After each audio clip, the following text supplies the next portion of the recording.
আমি এই এলাকায় নতুন মানুষ, আমার বাড়ি আদিতমারি, ঠিক আছে।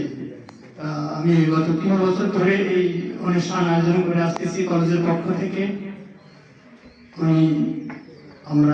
উনি যে কল্যাণমূলক সেবা ধর্মীয়মূলক একটা প্রতিষ্ঠান গড়ে তুলেছেন অত্র অঞ্চলের ছেলেমেয়ের আপামর জনগণের শিক্ষা বিস্তারের জন্য।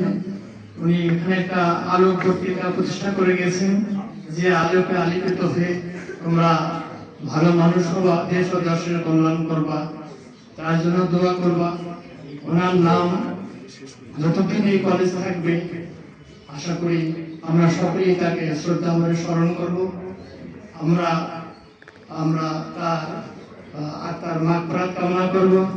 আল্লাহ পাক যেন তাকে জান্নাতুল মাকাম, জান্নাতুল ফেরদৌস দান করেন। আমরা সকলেই তাকে হৃদয় ভরে স্মরণ করব এবং দোয়া করব।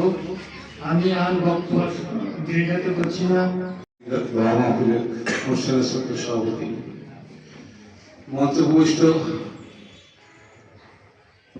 আমার বাংলা সরকারি কলেজের অধ্যক্ষ মহোদয়, আমার প্রিয় স্যার আবু বকর সিদ্দিক স্যার, লালমেট আদর্শ ডিগ্রি কলেজের সম্মানিত প্রতিষ্ঠাতা সাবেক অধ্যক্ষ জনাব মাহবুবুল্লাহ মিঠু স্যার, মঞ্চে উপবিষ্ট আমার সহকর্মীবৃন্দ ও আমার সামনে আমার ছাত্রছাত্রী ভাই ও বোনেরা, আসসালামু আলাইকুম। হিন্দু জনতা,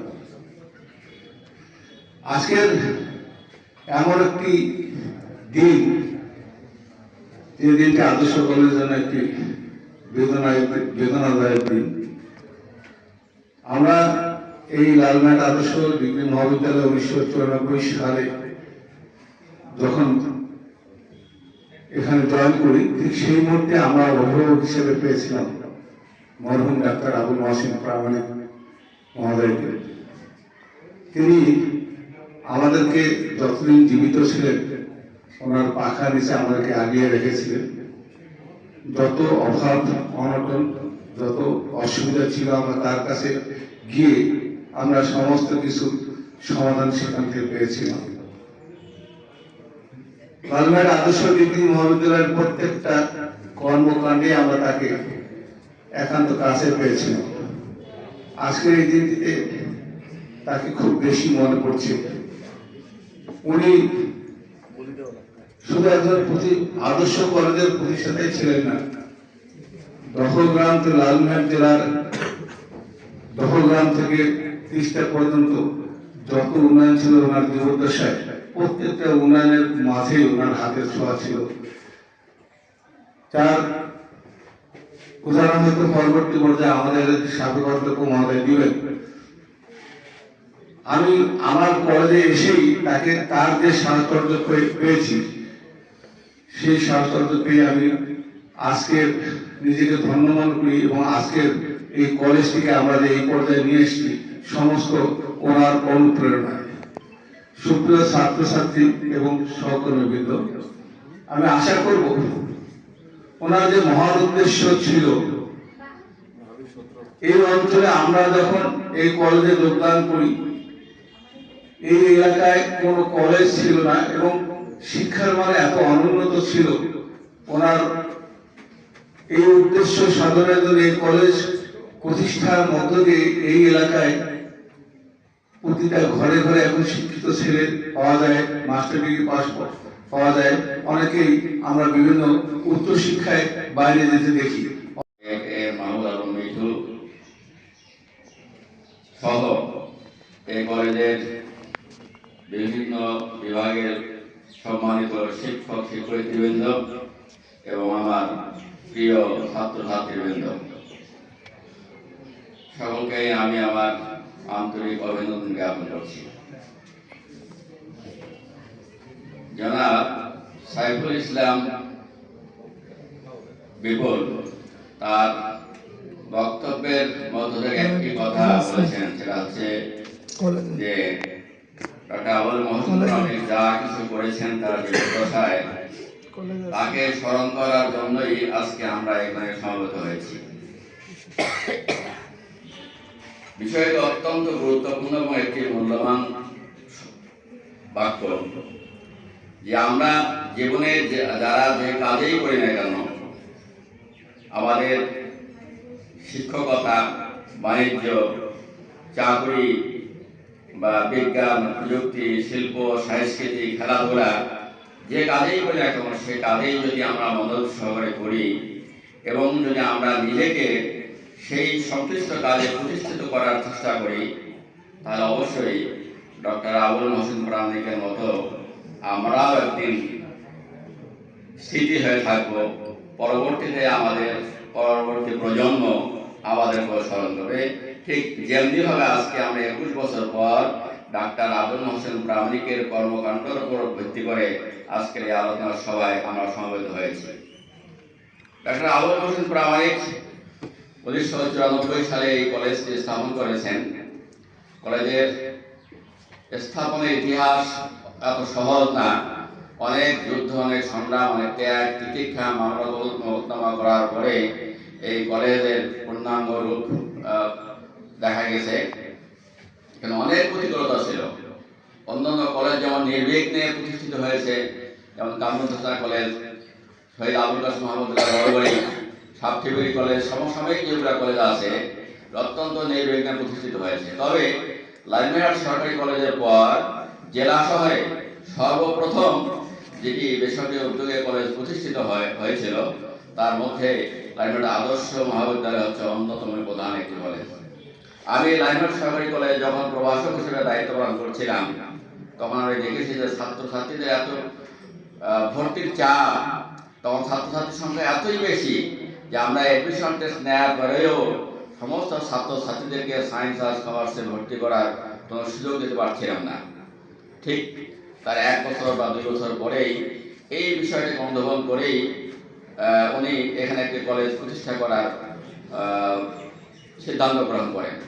এটার আরেকটি কারণ ছিল যে একটা আবুল মহসিন প্রামাণিক এটা অনুধাবন করার মূল উদ্দেশ্য ছিল, কারণ ছিল যে উনি লাইমহাট সরকারি কলেজ প্রতিষ্ঠা পরে দীর্ঘদিন যাবত ওই কলেজের পরিচালনা পর্ষদের একজন বরিষ্ঠ সভাপতি ছিলেন, সদস্য পরিচালনা পর্ষদের একজন সদস্য ছিলেন এবং সে কারণে এই কলেজের আভ্যন্তরীণ বিষয়ে কলেজের ভর্তি সংক্রান্ত যে সমস্ত সমস্যা এবং অন্যান্য বিবিধ বিষয়গুলি ছিল সমস্যা সংক্রান্ত, এগুলো অনুধাবন করতেন।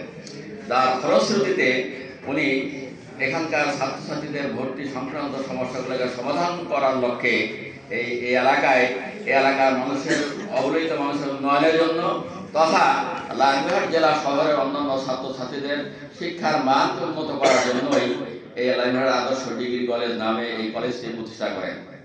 আজকে উনি নাই আমাদের মাঝে, প্রায় 21 বছর আগে উনি আমাদের মাঝ থেকে চলে গেছেন, কিন্তু ওনার রেখে যাওয়া স্মৃতি, ওনার রেখে যাওয়া প্রতিষ্ঠান, ওনার রেখে যাওয়া অন্যান্য যে সমস্ত উন্নয়নমূলক কর্মকাণ্ড যতদিন থাকবে ডাক্তার আবুল মহসিন প্রামাণিকের নাম লাইমহাটের বিভিন্ন প্রতিষ্ঠানে স্বর্ণাক্ষরে লিখিত থাকবে এবং এভাবেই তার নাম প্রতি বছরেই নির্দিষ্ট একটি সময়ে এটাই উচ্চারিত হতেই থাকবে, প্রতিবার, প্রতিদিন, প্রতি মুহূর্তে। আমরা এর আগেও আপনারা শুনেছেন যে এখানে যে স্মরণসভা ও দোয়া মাহফিলের সম্মানিত সভাপতি, মঞ্চে উপবিষ্ট রয়েছেন আমাদের অত্র অঞ্চলের বিশিষ্ট শিক্ষাবিদ, বিশিষ্ট ব্যক্তিত্ব, ধানবাদ সরকারি কলেজের সাবেক অধ্যক্ষ মোহাম্মদ আবু বকর সিদ্দিক, আমার বড় ভাই। মঞ্চে উপবিষ্ট রয়েছেন অত্র কলেজের ভারপ্রাপ্ত অধ্যক্ষ,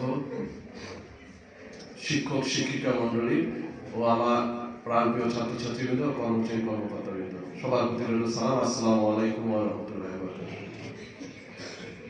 আজকে যে ব্যক্তির সম্বন্ধে স্মরণ করতেছি আমরা, উনি পেশায় একজন চিকিৎসক ছিলেন। উনি চিকিৎসক হিসাবে ওনার জীবন শুরু করেছিলেন, কিন্তু আমি দেখেছি যে উনি চিকিৎসক হিসাবে যতটুকু না সুনাম অর্জন করেছিলেন তার চেয়ে সমাজসেবক এবং শিক্ষা অনুরাগী হিসাবে উনি অত্যন্ত একটা ভূমিকা রেখে গেছেন এই জেলায়। চাকরি সূত্রে উনি প্রথম দিকেই যখন হাতীবান্ধা উপজেলায় উনি চাকরিতে ছিলেন মেডিকেল অফিসার হিসাবে, উনি তৎকালীন ওখানেই একটি কলেজ প্রতিষ্ঠা হয়েছিল হাতীবান্ধা ডিগ্রি কলেজ। ওই হাতীবান্ধা কলেজেরও উনি প্রতিষ্ঠাতা সদস্য এবং কলেজ পরিচালনা পর্ষদের একজন মেম্বার ছিলেন এবং ওই কলেজ প্রতিষ্ঠা একটা বিশাল ভূমিকা রেখেছে। আমার শ্রদ্ধেয় বড় ভাই আবু বকর সিদ্দিক ভাই সরকারি কলেজের কথা বলেছেন। সরকারি কলেজ, লালমিয়ার সরকারি কলেজ প্রতিষ্ঠায় ওনার একটা বিশাল ভূমিকা ছিল। এমনকি সরকারিকরণ, জাতীয়করণের সময় ওনার কি ভূমিকা ছিল আমার সিদ্দিক ভাই সহ অনেকেই ওনারা অবগত আছে। তারপর মজিদা খাতুন কলেজ, মহিলা কলেজ, লালমিয়ার দ্বিতীয় কলেজ, সরকারি কলেজ, এই কলেজটি প্রতিষ্ঠায় তার অবদান অনস্বীকার্য ছিল এবং ওই কলেজ পরিচালনা পর্ষদেও উনি একটা বিশাল ভূমিকা পালন করেছিলেন। মজিদা খাতুন কলেজের পাশে ফজলুল করিম বালিকা বিদ্যালয়, এই কলেজটি তার বন্ধুর অনুপ্রেরণায়, তৎকালীন জেলা প্রশাসক মহোদয়ের অনুপ্রেরণায় ওই বালিকা বিদ্যালয়টি উনি প্রতিষ্ঠা করে গেছেন। পাশাপাশি যে সকল শিক্ষা প্রতিষ্ঠান লালমোহনে আমার মনে হয় প্রতিষ্ঠিত হয়েছে, এমন কোন শিক্ষা প্রতিষ্ঠান নাই যার পদচারণা বা তার নেতৃত্ব ছিল না। তার জীবনের শেষ মুহূর্তে লালমোহন, আজকে আমরা যারা জেলা বলি, লালমোহন জেলা, এই জেলা প্রতিষ্ঠার ক্ষেত্রে তার অবদান কিন্তু অনস্বীকার্য ছিল। এই জেলা বাস্তবায়ন কমিটির সভাপতি ছিলেন ডাক্তার আবুল মহসিন প্রামাণিক। এইটা একটা থানা ছিল, তার নেতৃত্বে থানা থেকে মহকুমা এবং মহকুমা থেকে জেলায় রূপান্তরিত হয়েছে লালমোহন জেলা। এবং তৎকালীন ডেপুটি স্পিকার রিয়াজউদ্দিন আহমেদ ছিলেন আমাদের সাংসদ এবং ডাক্তার আবুল মহসিন তৎকালীন সময় ওই সময় জেলা জাতীয় পার্টির সভাপতি ছিলেন। সেই কারণে ওনার নেতৃত্বে লালমোহন জেলা কিন্তু জেলায় রূপান্তরিত হয়েছে, এটা কিন্তু অনেকেই জানে না। যাই হোক, পরবর্তীতে এই অঞ্চলের শিক্ষা বিস্তারে, বিশেষ করে আমাদের কুলাঘাট, মোগলহাট, মহেন্দ্রনগর সহ এই অঞ্চলের কোনো শিক্ষা প্রতিষ্ঠান ছিল না। আমাদের আগেই বড় বড় কলেজ প্রতিষ্ঠিত হয়েছিল। তা আমার বড় ভাই সিদ্দিক ভাই বলে গেছেন, এই কলেজটি যখন প্রতিষ্ঠিত হয়, এই কলেজটি প্রতিষ্ঠায় অনেক জীবনের ঝক্কি ঝামেলা চলে গেছে। তৎকালীন, আমি নাম বলবো না, তৎকালীন সিটি কলেজ, লালমোহন আদর্শ কলেজ নামে আরো দুইটি কলেজ প্রতিষ্ঠিত হয়েছিল। অনেক মামলা মোকদ্দমা, অনেক কিছু হয়েছিল, যার নেতৃত্বে আমি দিয়েছিলাম এবং আমাকে সাহস এবং সহযোগিতা, আর্থিকভাবে সহযোগিতা করেছেন আমার বাবা ডাক্তার আবুল মহসিন প্রামাণিক। এই কলেজ প্রতিষ্ঠা করতে যে নয়টি মামলা সৃষ্টি হয়েছিল, এই মামলাগুলো আমাকে অতিক্রম করে ওই দুটি কলেজ কালের অবর্তমানে মানে কলেজ প্রতিষ্ঠা করার কিন্তু চেষ্টা ছিল, যার জন্য ওই কলেজগুলি আজকে কালের বিবর্তনে বিলীন হয়ে গেছে।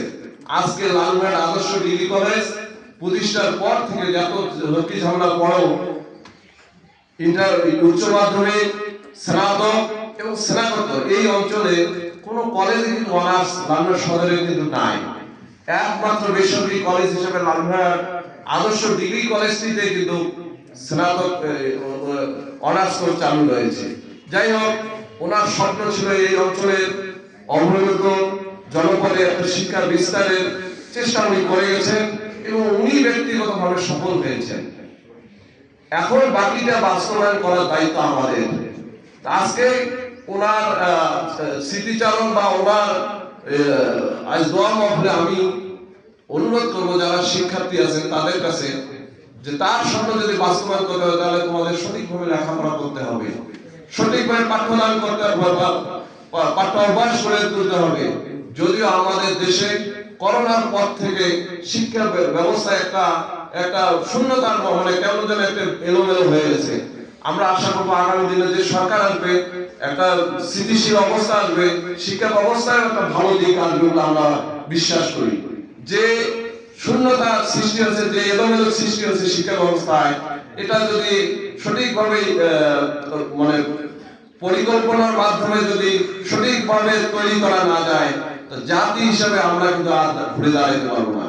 কারণ আমাদের ছেলেমেয়েরা অত্যন্ত ভাবে وتب علينا يا مولانا إنك أنت التواب الرحيم اللهم صل صلاة كاملة وسلم سلاما تاما على سيدنا محمد الذي تنحل به القاد وتنفرد به الكراب وتقضى به الحوائج وتنال به الرقائب وحسن الخواتيم ويستسقي الغمام بوجهه الكريم اللهم بارك لنا في رجب وشعبان وبلغنا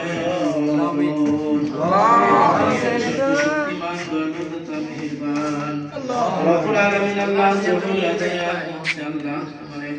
প্রতিষ্ঠানের মধ্যে আল্লাহ আমি গুনাহগার আল্লাহ তোমার কতগুলো আল্লাহ মহব্বতের বান্দাদেরকে সাথে নিয়ে আল্লাহ যে উদ্দেশ্যে আপনার সহিংসার দরবারে দোয়া করেছি আমি মেহেরবানি করে আল্লাহ রব্বুল আলামিন আল্লাহ আল্লাহ মরহুম আল্লাহ আবুল মহাশিদ রামচন্দ্র কবরে শুনেছেন এর উদ্দেশ্য করে আল্লাহ যে দোয়ার আয়োজন করা হয়েছে